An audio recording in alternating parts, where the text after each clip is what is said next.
Yo yo yo. Aujourd'hui on se retrouve pour un nouvel épisode, une nouvelle vidéo de tome 1. Et aujourd'hui de quoi on va parler? On va parler de Coup. Ce manga est édité par Kiyun, qui a aussi édité The Last Hero Inuyashiki. Si tu n'as pas vu la vidéo de mon grand frère dessus, je t'invite à aller la voir, elle est plutôt stylée. Il est écrit par Tetsuya Shihira et traduit par Géraldine Houdin. Ou de, c'est toi qui vois. Alors de quoi parle ce manga?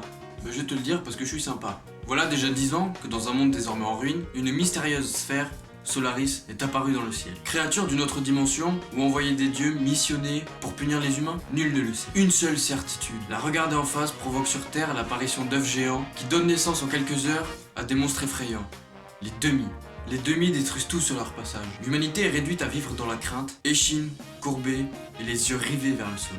Rem Serizawa, voyou au grand cœur qui peine à assurer la survie du groupe d'orphelins dont il s'occupe, tombe un beau jour sur une petite fille qu'il sauve in extremis des griffes de ces monstres. Mais l'enfant cache un pouvoir incroyable. Elle est capable de dévorer les demi avec une facilité déconcertante. Très vite, la fillette va attiser la convoitise des organisations qui veulent détruire Solaris. Alors pour commencer, ce manga coûte 7,90€.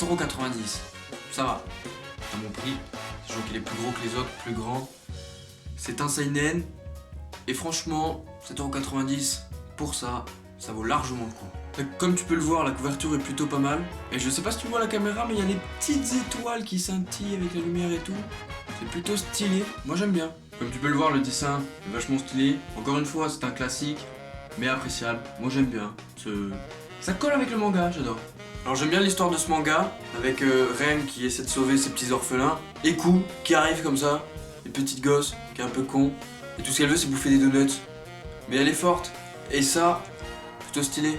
L'humour du manga aussi est bien, il n'y en a pas trop, mais même pas beaucoup, mais franchement ça va, c'est appréciable.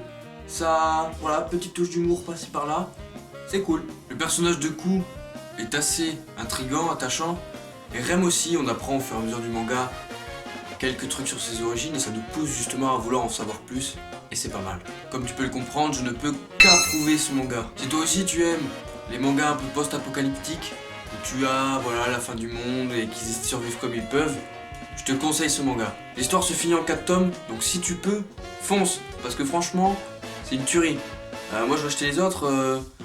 Et si vous êtes chaud, je vous fais une vidéo dessus après. Alors voilà, si tu as kiffé cette vidéo, lâche un petit pouce bleu, dis-moi en commentaire ce que t'en as pensé, si je t'ai donné envie de lire ce manga ou si tu le connaissais déjà. N'oublie pas de nous rejoindre sur notre page Facebook et surtout, n'oublie pas de t'abonner.